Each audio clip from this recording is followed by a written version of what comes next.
மனித உரிமை புரட்சியக்கத்தின் சார்பாக பொங்கல் திருநாளில் மக்களுக்கு என்ன சொல்ல வருகிறீர்கள்? இன்று பொங்கல் தினம் ரொம்ப மகிழ்ச்சியான தினம். மனித உரிமை புரட்சி இயக்கத்தின் சார்பாக அனைவருக்கும் எனது பொங்கல் திருநாள் நல்வாழ்த்துக்கள்.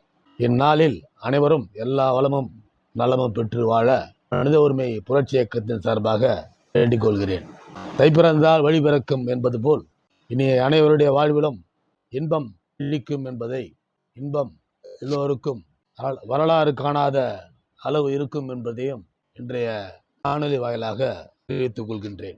அதாவது மனித உரிமை புரட்சி இயக்கம் இன்றைக்கு இந்தியா தவிர நாடுகளில் நிறைய பார்வையாளர்கள் பார்த்து வருவது பற்றி ஏற்கனவே உங்களுக்கு தெரிவித்திருக்கிறோம். அதுபோல இந்த 2026 மேலும் பல புரட்சி என்ற இமாலய சாதனையை இந்த மனித உரிமை புரட்சி இயக்கம் வெல்லும் சொல்லும் செயலில் ஈடுபடும் என்று இந்த யூடியூப் வழியாக பார்வையாளர்களுக்கு தெரிவித்துக் கொள்கிறேன். சமீபத்தில் நடந்த மனித உரிமை மீறல்கள் பற்றி கூறவும். சமீபத்தில் என்ற வார்த்தை தவறானது. தொடர்ந்து மனித உரிமை மீறல்கள் நடந்து கொண்டு வந்திருக்கின்றன. சமீபத்தில் என்று கேட்டால் பொங்கல் திருநாளில் சென்னையிலிருந்து 10 லட்சம் பேர் அவர்கள் சொந்த ஊருக்கு சென்றிருக்கிறார்கள். அவர்கள் செல்லும் ஆம்னி பஸ் திடீரென்று பல மடங்கு உயர்த்தியதால் பொதுமக்கள், பாமர மக்கள் பெரிதும் பாதிக்கப்பட்டுள்ளார்கள். இந்த சூழ்நிலை ஏன் வருகிறது?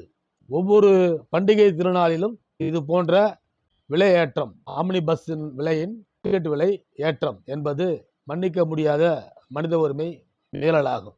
எனவே அரசு தலையிட்டு இது போன்ற பஸ் கட்டணத்தை உயர்த்துவதை தடுக்க வேண்டும் என்று எங்களது மனித உரிமை புரட்சி இயக்கத்தின் சார்பாக தெரிவித்துக் கொள்கிறோம். சமீபத்தில் இலங்கை இராணுவம் தமிழக மீனவர்கள் மீது தாக்குதல் நடத்துவது, படகுகளை பிடுங்குவது, அலைகளை பிடுங்குவது, கைது செய்வது என்பது போன்ற மனித உரிமை மீறல்கள் தொடர்ந்து நடைபெற்று வருகிறது. எனவே இந்திய அரசு இந்த போக்கினை, இந்த இலங்கை இராணுவத்தின் நடவடிக்கையை தட்டி கேட்டு தமிழர்களுக்கு, குறிப்பாக தமிழக மீனவர்களுக்கு நியாயம் வழங்க மனித உரிமை புரட்சி இயக்கம் சார்பாக இந்த பொங்கல் நன்னாளில் கேட்டுக்கொண்டு வணக்கம். எனது கைபேசி எண் 9841147030 என்ற எண்ணை குறித்து வைத்துக் கொள்ளவும்.